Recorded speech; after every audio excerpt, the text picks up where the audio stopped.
નમસ્કાર, હું છું પ્રિયંકા. તમે જોઈ રહ્યા છો સિટી કવરેજ ન્યૂઝ. આજના મુખ્ય સમાચાર. જૂનાગઢ માર્કેટિંગ યાર્ડમાં મંગળવારે કેસર કેરીના રેકોર્ડ બ્રેક 19,985 બોક્સનું વેચાણ થયું છે.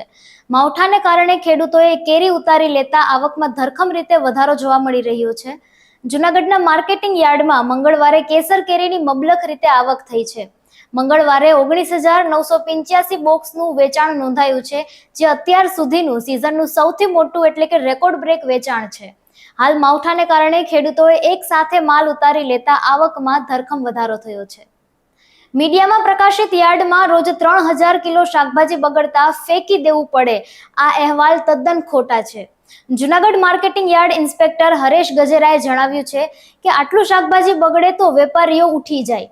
મહાનગરપાલિકાના કચરાના પોઈન્ટનો શાકભાજી સહિતનો કચરો ભેગો કરો તો પણ તેનું વજન 3 થી 4,000 કિલો ન થાય. સીબીએસઈ બોર્ડ ધોરણ 10 અને 12ના પરિણામ જાહેર થયા છે. સેન્ટ્રલ બોર્ડ ઓફ સેકન્ડરી એજ્યુકેશનનું ધોરણ 10 અને ધોરણ 12નું પરિણામ આજે જાહેર થઈ ચૂક્યું છે. સીબીએસઈએ સત્તાવાર વેબસાઇટ પર પરિણામ જાહેર કર્યું છે. આ વર્ષે ધોરણ 12નું 89.39% પરિણામ નોંધાયું છે, જે ગત વર્ષના 87.9% પરિણામ કરતાં વધુ છે, જ્યારે ધોરણ 10નું 93.66% પરિણામ નોંધાયું છે. ગુજરાતના સરકારી કર્મચારીઓ અને અધિકારીઓ રજા લઈ શકશે, જે ભારત પાકિસ્તાનના તણાવને પગલે રદ કરાઈ હતી. જી હા, ભારત પાકિસ્તાન વચ્ચે તણાવભરી સ્થિતિમાં સર્જાયા બાદ રાજ્ય સરકારે તમામ કર્મચારીઓની રજા રદ કરી અને તાત્કાલિક ફરજના સ્થળે હાજર થવાના આદેશ કર્યા હતા. જોકે 10 મેના રોજ બંને દેશોએ સીઝ ફાયરની જાહેરાત કર્યા બાદ સ્થિતિ સામાન્ય બનતા રાજ્ય સરકારે કર્મચારી અને અધિકારીઓની રજા મંજૂર કરવાનો નિર્ણય કર્યો છે.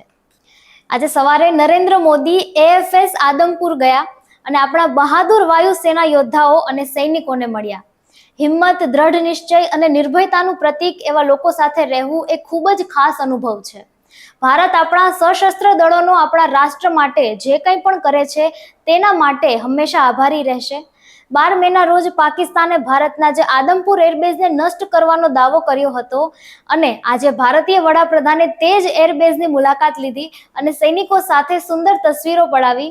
ત્યારબાદ પ્રધાનમંત્રી આજે વહેલી સવારે આદમપુર એરબેઝ પહોંચ્યા અને દેશના બહાદુર જવાનો સાથે વાતચીત કરી અને તેમની હિંમત વધારી. અમરેલીના ધારીમાં ગેરકાયદે મદ્રેસા ઉપર બુલડોઝર ફેરવાયું. ચુસ્ત પોલીસ બંદોબસ્ત સાથે ડિમોલિશન હાથ ધરવામાં આવ્યું હતું. સરકારી જમીન પર બિનઅધિકૃત બાંધકામ કરી અને ગરીબ લાભાર્થીને ફાળવવામાં આવ્યું હતું. કમિટી દ્વારા જમીન સરકાર હસ્તક કરી અને ફરીથી તે લાભાર્થીને અપાશે. સોનાનો ભાવ આજે ₹1,300 ઉછળ્યો છે અને ચાંદીમાં પણ આકર્ષક ₹2,000નો ઉછાળો જોવા મળ્યો. કિંમતી ધાતુના બજારમાં આજે નીચા મથાળે ખરીદી નોંધાતા આ ભાવ વધ્યા હતા. વૈશ્વિક અને સ્થાનિક સ્તરે ગઈકાલે સોના ચાંદીના ભાવમાં મોટો કડાકો નોંધાયા બાદ આજે સુધારો પણ જોવા મળ્યો હતો. MCXનું સોનું ₹1,221 પ્રતિ 10 ગ્રામના સુધારા સાથે ટ્રેડ થઈ રહ્યું હતું. શેર બજારમાં આજે પ્રોફિટ બુકિંગ નોંધાતા ઘણા રોકાણકારો બુલિયન માર્કેટ તરફ ડાયવર્ટ થયા હતા. અમદાવાદમાં સોનું ગઈકાલે 2,500 સસ્તું થયું હતું અને સાથે જ ચાંદીમાં પણ ₹1,500નો કડાકો નોંધાયો હતો. ઇન્ડિગોએ મુસાફરો માટે એડવાઇઝરી કરી જાહેર. રાજકોટ સહિત 5 ફ્લાઇટ્સ રદ કરવામાં આવી. સુરક્ષાને પગલે દિલ્હીથી અમૃતસર જઈ રહેલી ઇન્ડિગો ફ્લાઇટ પાછી ફરી. ઝાંઝણા ચોકડી ગેસ દુર્ઘટનામાં તાત્કાલિક સહાય આપવા અને જવાબદારોને સજા કરવા કોળી સમાજની માંગ.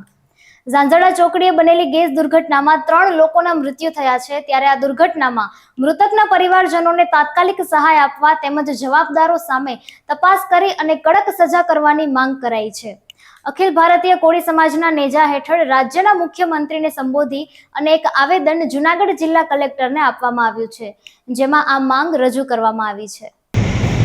જૂનાગઢની અંદર એક કરુણ દુર્ઘટના બની હતી ઝાંઝરા રોડ માટે, જે એમ કે માનવ સર્જિત હતી, કોઈ કુદરતી નથી.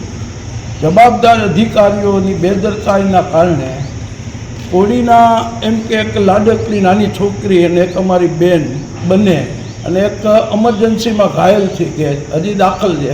બીજા એક પટેલ સમાજના માણસ પણ એની અંદર ઓફ થયો હોય.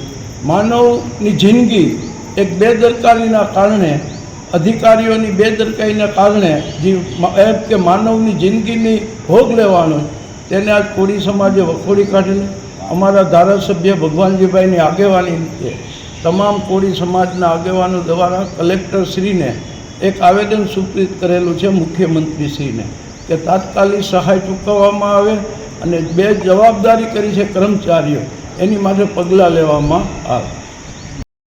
સિટી કવરેજ ન્યૂઝના ડેઇલી અપડેટ માટે અમારી ચેનલને લાઇક કરો, શેર કરો અને સબસ્ક્રાઇબ કરો. આવતીકાલે મળીશું ફરી નવા સમાચારો સાથે. City coverage news Junagadh.